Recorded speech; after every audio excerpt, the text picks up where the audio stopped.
Mesdames, Mesdemoiselles, Messieurs, bonsoir. Ils sont partis, les 3 astronautes d'Apollo, pour la première opération de réparation dans l'espace. En survolant l'Europe, Charles Conrad, le 3e homme à avoir marché sur la Lune, a dit « Je n'ai jamais vu autant de traînées d'avions à réaction ». Peut-être est-ce la plus grande foire aux avions du monde, le Salon du Bourget, inauguré par M. Pierre Messmer, qui était la cause de cet encombrement du ciel. L'actualité est aussi encombrée ce soir. En voici les titres. Le nouveau secrétaire de l'UDR sera élu à l'automne. C'est ce qu'a déclaré ce matin le comité central de l'UDR. Nous ferons le point des grèves, sécurité sociale, PTT, caisse d'épargne et bientôt allocation familiale. Fin de cette année de dictature militaire en Argentine, le péroniste Héctor Campora a pris ses fonctions de président de la République. Grand prix enfin du Festival de Cannes, au film américain L'Épouvantail et au film britannique La Méprise. Entrons maintenant dans les détails.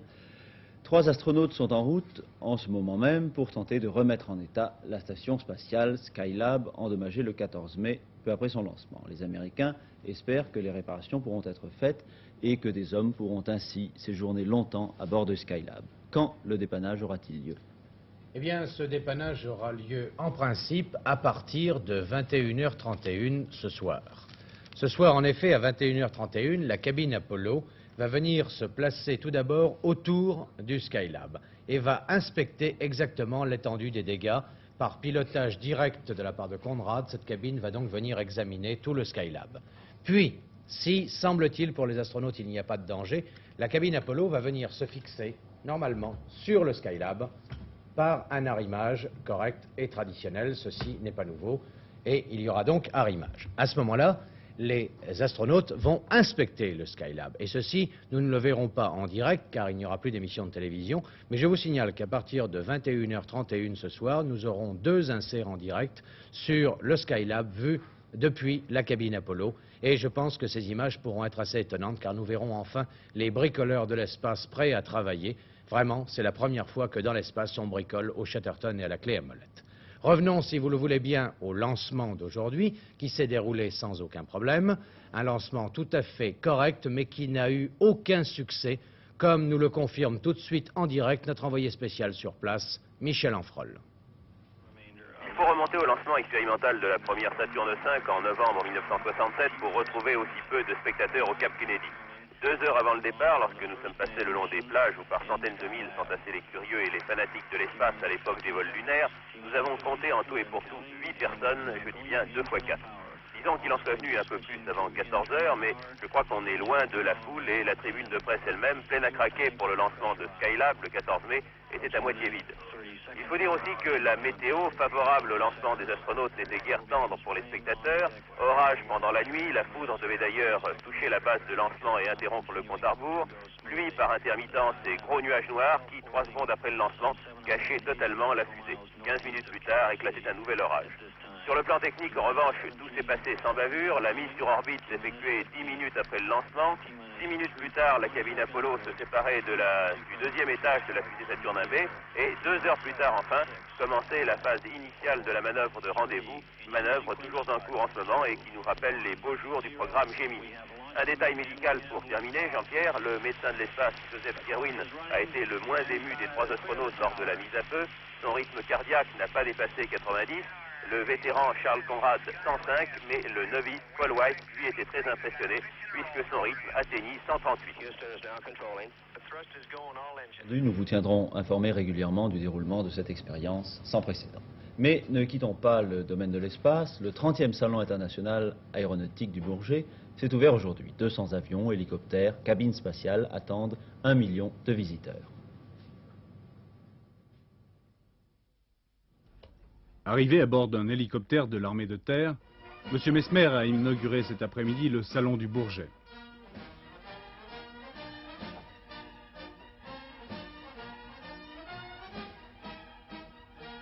À son arrivée, il était accueilli par le ministre des Armées, M. Robert Gallet, qui assure la tutelle de l'industrie aéronautique. Et tout de suite, après avoir passé les troupes en revue, le Premier ministre, en compagnie de M. Ziegler, le président des industries aéronautiques françaises, le Premier ministre donc a assisté à une présentation en vol des prototypes français. Aux côtés du Premier ministre, M. Heseltine, le ministre britannique des Transports, et le duc de Kent, cousin de la reine d'Angleterre. Concorde 02 devait particulièrement retenir l'attention des spectateurs, non seulement en raison de son décollage très spectaculaire, mais aussi en raison du peu d'émissions de fumée.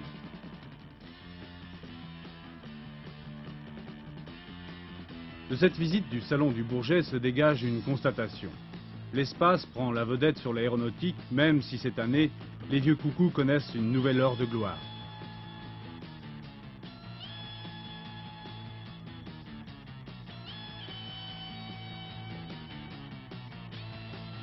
Outre l'attelage Soyouz Apollo, on pourra voir au pavillon américain un échantillon de pierre de lune et la panoplie complète du cosmonaute.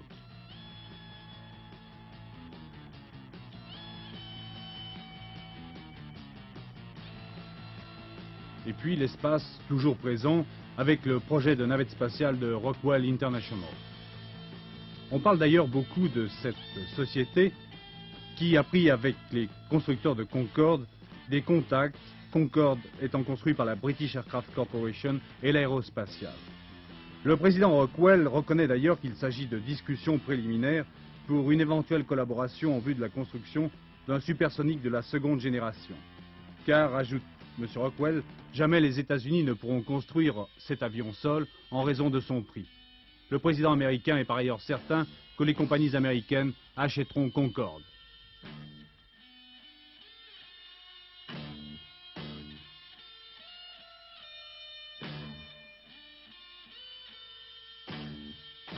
C'est le président de la République qui devait inaugurer le Salon du Bourget cet après-midi. Mais à la suite d'un léger refroidissement, M. Pompidou a décidé hier soir d'annuler les engagements qu'il avait pris pour la fin de la semaine. Le chef de l'État compte reprendre ses activités au début de la semaine prochaine et présider le Conseil des ministres du 30 mai avant de quitter Paris dans l'après-midi pour Reykjavik où il rencontrera, comme vous le savez, le président Nixon. Passons aux affaires politiques. Le comité central de l'UDR s'est réuni aujourd'hui à Paris sous la présidence de M. Alain Peyrefitte. Le secrétaire général a proposé que son successeur soit élu au début de l'automne, aussitôt après les élections cantonales. L'objet de la réunion d'aujourd'hui était la préparation des assises nationales de l'UDR en novembre. Messieurs Pierre Messmer, Michel Debré et Jacques Chaban-Delmas ont successivement pris la parole. Une conclusion se dégage des interventions. Le mouvement doit rester uni derrière le président de la République. Le devoir de l'UDR, a dit M. Michel Debré, est d'exister et de demeurer un mouvement populaire. C'est une force de soutien, mais ce soutien, a-t-il précisé, doit être accompagné d'une force de contestation interne et discrète. Pour cela, devait dire Alain Peyrefitte, il faut que l'UDR demeure un mouvement sans rivalité interne et sans clan. C'était en quelque sorte de la part des grands leaders de l'UDR un rappel au maintien de l'unité avant les grandes échéances qui se préparent et avant les assises nationales qui se réuniront en novembre. Un rappel aussi de M. Messmer aux gaullistes inquiets. Rien de ce qui s'est passé depuis 4 ans, je le cite, ne contrevient aux grandes options du général de Gaulle. Tout cela dans la perspective de la succession de M. Alain Peyrefitte, une succession qui a amené M. Debré à tracer le portrait robot du futur secrétaire général de l'UDR. Il faudra porter notre choix, a-t-il dit, sur un compagnon disponible et qui le soit pour longtemps, au moins pour 5 ans. Un successeur qui devrait être élu selon une proposition de M. Chaban-Delmas, juste après les élections cantonales de septembre. C'est bien simple, le bureau exécutif m'avait demandé d'assumer mes fonctions jusqu'à l'automne. En effet, au lendemain des élections législatives, il était apparu à la majorité des membres du bureau exécutif qu'il était souhaitable que le même secrétaire général reste en place pour tirer les leçons des élections législatives, pour réorganiser le mouvement, pour créer une école de cadres, pour préparer les élections cantonales, etc. Mais il n'est pas question que je puisse assurer le cumul de mes fonctions de secrétaire général et de mes fonctions ministérielles au-delà de la rentrée parlementaire, de la session budgétaire qui sera très lourde. Or, le secrétaire général des assises du mouvement nous a démontré aujourd'hui que les assises, pour des raisons techniques et notamment à cause des élections cantonales, ne pourraient pas avoir lieu avant la fin du mois de novembre. Il n'est pas question que j'attende jusqu'à cette date et par conséquent il a été décidé qu'un comité central à la fin de septembre ou dans les premiers jours d'octobre désignerait mon successeur. Ce matin, dans votre rapport, vous avez déclaré que l'UDR n'était pas le parti du président. Qu'entendez-vous par là? L'UDR n'est pas le parti du président comme autrefois le parti monarchiste était le parti du roi, quel que fût ce roi. Nous ne sommes pas le parti de n'importe quel président. Nous avons soutenu le général de Gaulle parce que c'était lui. Nous soutenons le président Pompidou parce que c'est lui. parce que nous considérons que, pour l'essentiel, il est fidèle à la ligne qu'avait suivie le général de Gaulle dans son œuvre de redressement national. Mais nous ne nous engageons pas d'avance à soutenir un autre président. Seriez-vous le parti d'un président non issu uniquement de l'UDR, mais issu de la majorité? Nous n'avons pas envisagé cette question. Ce que je peux vous dire, c'est que nous considérons tous que nous nous renierions si nous en venions à soutenir un président qui voudrait détruire ce que nous avons construit. Le comité central du Parti communiste français s'est également réuni aujourd'hui. M. Georges Marchais, le secrétaire général du PC, tiendra demain une conférence de presse sur les travaux du comité central. Nous en rendrons donc compte demain soir. Le point maintenant sur les conflits sociaux. Dans les PTT, le mouvement de grève déclenché par la CFDT et la CGT et la Fédération des techniciens a été très suivi dans les centres de tri. L'acheminement du courrier va être perturbé pendant plusieurs jours. Objet de cette grève, amélioration du service et défense du statut. À la Caisse d'épargne de Paris, le mouvement se poursuit. Une trentaine de succursales seraient cependant ouvertes. À Montluçon, chez Dunlop, reprise du travail dans les ateliers en grève depuis 15 jours. À la Sécurité sociale, notamment à Paris, le mouvement de grève déclenché par la Fédération FO s'est poursuivi. Sur 218 centres, 53 sont fermés. 67 fonctionnent en accueil. Pour les usagers, cette grève est extrêmement gênante. C'est un mouvement aux origines complexes. Nous allons voir quels en sont les véritables motifs. Il y a 130 000 employés et cadres à la sécurité sociale et 18 000 d'entre eux travaillent dans les caisses de la région parisienne. Alors pourquoi ce conflit qui dure depuis une semaine et qui apporte une gêne certaine pour les usagers? Eh bien, 3 points précis l'expliquent. D'abord, les salaires. Selon l'Union des caisses nationales de sécurité sociale, l'UCANS, un agent nouvellement recruté perçoit 1 134 francs par mois, ce qui, avec 14 mois de salaire, représente une moyenne de 1 270 francs. Selon les syndicats, ce salaire inclut la prime d'assiduité, une prime qui disparaît en cas de maladie, par exemple. Pour eux, pour les syndicats, un agent nouvellement recruté perçoit environ 1 100 francs à la fin de chaque mois. Ensuite, les conditions de travail. En 10 ans, le nombre des agents de la sécurité sociale est passé de 78 528 à 129 369. C'est incontestablement un progrès. Mais en 10 ans, les lois sociales se sont multipliées, leur application est devenue plus complexe et comme les Français se sont soignés davantage, et c'est tant mieux, les dossiers sont devenus de plus en plus nombreux. Résultat, un surcroît de travail, de fatigue et de tension nerveuse. Enfin, l'accord de salaire 1973. Ce contrat apporte 6% d'augmentation et une garantie de pouvoir d'achat de 2%. Pour les cadres et pour les techniciens, il prévoit également des améliorations. En plus, la révision de la grille des salaires va être mise en œuvre début juin. La CFTC et la CGC ont signé cet accord. La CGT, la CFDT et FO ont refusé. Or, ces 3 non-signataires représentent aux élections professionnelles plus de 86% du personnel. Telles sont les 3 clés qui permettent de mieux comprendre ce conflit social. Tels sont également les 3 volets de la négociation qui ne manquera pas d'intervenir pour y mettre fin. Chaque jour de grève représente plus de 50 000 dossiers qui prennent du retard et autant d'assurés sociaux qui attendent un remboursement souvent vital. Les syndicats FO et CFDT viennent de lancer un appel à la grève illimitée aux employés de la caisse d'allocation familiale de la rue Viala à Paris, qui sert les prestations de 2 millions d'allocataires de Paris. Le syndicat CGT, quant à lui, consulte ses adhérents.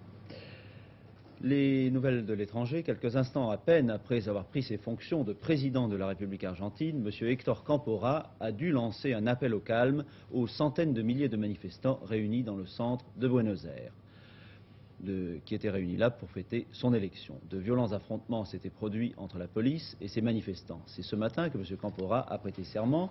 Il est le 36e président de la République argentine. Avec lui, l'Argentine retourne à un régime civil après 7 années de dictature militaire. Juan Perón est resté à Madrid. Il a suivi à la radio la cérémonie d'investiture de son protégé.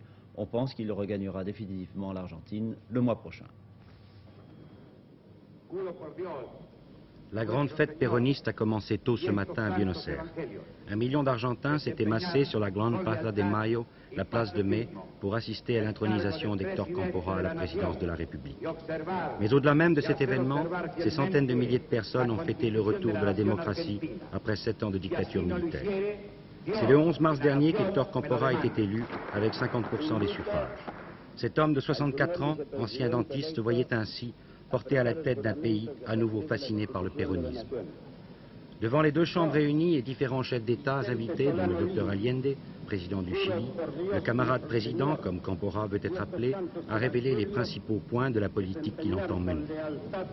Il s'est engagé notamment à placer l'Argentine dans une position de troisième force entre le capitalisme et le communisme. Ce discours a duré pendant près de 3 heures et la foule s'est tue. Mais peu après, elle s'en est prise à l'armée et la police a dû tirer à plusieurs reprises, blessant quelques 5 ou 6 manifestants. Mais le vrai héros de cette journée n'était pas à Buenos Aires. Il a regardé la télévision, toute la cérémonie, dans sa résidence madrilène. Juan Domingo Perón, en effet, n'a pas jugé propice de revenir en ce 25 mai en Argentine. Sans doute, il peut être rassuré, s'il ne l'était déjà, le peuple argentin lui réservera un accueil en juin digne d'un chef d'État, titre dont il n'aura pas besoin pour marquer son influence sur l'avenir de l'Argentine.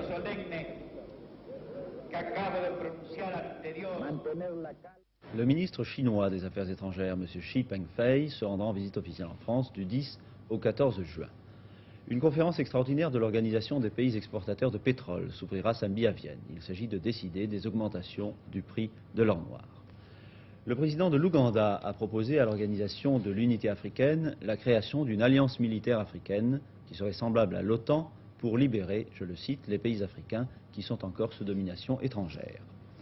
Le Parlement danois a adopté aujourd'hui une loi qui rend l'avortement libre et gratuit jusqu'à la 12e semaine après la conception. En France, une charge explosive assez importante a explosé hier soir devant l'ambassade du Sénégal à Paris. Il n'y a pas de victimes. De violents incidents entre étudiants et policiers ont eu lieu récemment au Sénégal à la suite du décès en prison d'un leader étudiant, M. Blondin. Les parents des victimes de l'incendie du CES de la rue Édouard Pailleron à Paris ont accepté que Patrick, le jeune incendiaire, soit mis en liberté et placé dans une maison d'éducation surveillée. Le défenseur de Patrick avait demandé que cette mesure soit prise pour éviter que le jeune garçon, âgé de 14 ans et demi à peine, se retrouve dans une prison pour adultes. Une autre affaire judiciaire concernant un mineur, le crime de Bruay en Artois. Jean-Pierre, qui avoue être le meurtrier de Brigitte Devèvre, a été à nouveau interrogé hier par le juge d'instruction. On apprenait au même moment que le juge Pascal, qui avait dans cette même affaire fait écrouer le notaire Pierre Leroy, pouvait être inculpé de diffamation à l'égard du notaire. Un hebdomadaire belge avait reproduit des déclarations attribuées au juge Pascal portant atteinte à la vie privée de Maître Leroy. L'inculpation d'un juge d'instruction, voilà qui soulève des questions de droit. 106 jours d'une enquête laborieuse, acharnée, avait conduit le petit juge Henri Pascal, 52 ans, à désigner un coupable de l'assassinat de Brigitte Devèvre, Pierre Leroy, notaire. Ce dernier menait une discrète existence jusque-là, et soudain, par le jeu de reconstitutions spectaculaires et d'interrogatoires que n'a plus couvert, semble-t-il, le secret de l'instruction, il était devenu le notaire, coupable d'un crime horrible. De récents événements ont prouvé que le vrai coupable serait plutôt un jeune homme de 17 ans, Jean-Pierre.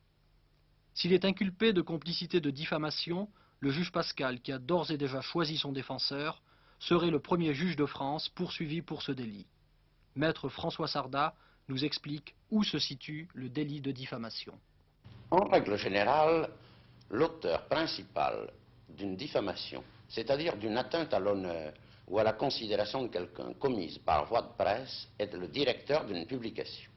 On considère que l'on doit d'abord poursuivre le véhicule de la diffamation. C'est regrettable. Une jurisprudence permet de ne poursuivre seulement que celui qui a fourni les éléments de la diffamation, celui qui a tenu les propos que l'on rapporte, mais en mécanisme de poursuite, généralement, classiquement, on inculpe d'abord le directeur de la publication. Le complice est celui qui a fourni les éléments de la diffamation, l'aliment des atteintes à l'honneur. Et en l'espèce, il semble reprocher à un magistrat d'avoir fourni les éléments qui ont été ensuite rapportés. Y a-t-il diffamation du reste? C'est la première question que l'on peut se poser. Quand un journal, sans intention de nuire, dont le but légitime d'informer ses lecteurs, rapporte les propos qui sont tenus par le magistrat saisi d'un dossier ou qui a été saisi de ce dossier. Est-ce qu'en l'occurrence, il n'y a pas aggravation du cas du juge Pascal dans la mesure où, juge d'instruction, tenu par le secret, il a tenu une conférence de presse? Je ne sais pas si le juge Pascal a tenu une conférence de presse, parlons de manière générale. Il est certain qu'un magistrat est tenu par le secret de l'instruction. Et quoi que l'on pense du secret de l'instruction et de la manière actuelle dont il est réglementé, ce n'est pas le problème. Ayant parlé, ayant éventuellement dit ce qui pouvait être lié par le secret de l'instruction, le magistrat se met sur la voie des risques, sur la voie des incidents d'inculpation pour avoir tenu des propos qui ont ensuite été repérés.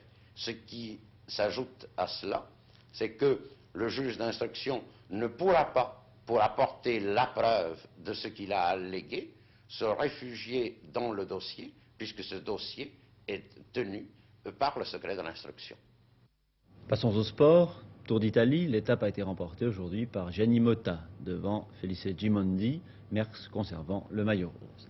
Tennis, le triple champion de Wimbledon, l'Australien John Newcombe, ne gagnera pas cette année le simple messieurs des internationaux de France de tennis. Il a été éliminé contre toute attente aujourd'hui par le Tchécoslovaque Milos Holeček. Athlétisme, la soviétique Faina Melnik a repris à Riga son record du monde de lancement du disque avec un jet de 67,40 mètres. L'équipe de France de football est arrivée à Moscou cet après-midi, 24 heures avant son match contre l'URSS. Les joueurs ont trouvé la pluie à Moscou. L'équipe s'est rendue immédiatement, néanmoins, au stade Lénine pour s'entraîner. Une victoire de la France samedi assurerait la préqualification de celle-ci à la Coupe du Monde. Mais les soviétiques que vous voyez ici aux environs de Moscou ont de fortes chances de réussite. Kaplichny et Lotchev, qui joueront à l'arrière, vont donner toute leur technique aux côtés de leur gardien, Pilgui, pour réussir au moins un match nul minimum imposé pour participer à la phase finale de cette Coupe du Monde. Mais les soviétiques ne sont pas inquiets. Ces derniers jours se sont déroulés dans la détente et les 11 du RSS se partagent entre un léger entraînement et le visionnage du match France-Irlande. Il est incontestable que le jeu des tricolores a été épluché par les soviétiques qui se baseront sur ce match contre l'Irlande pour assimiler le jeu des Français. En effet, les changements attendus en attaque ne se sont pas produits et en dehors de l'éviction de Carnu, la défense est sensiblement identique. Sans vouloir analyser la tactique habituelle des soviétiques, on peut d'ores et déjà admettre que le rythme sera imposé par eux et que les Français devront se contenter d'une défense que nous espérons efficace. Objectif des Russes, marquer des buts. Objectif des Français, éviter d'en prendre.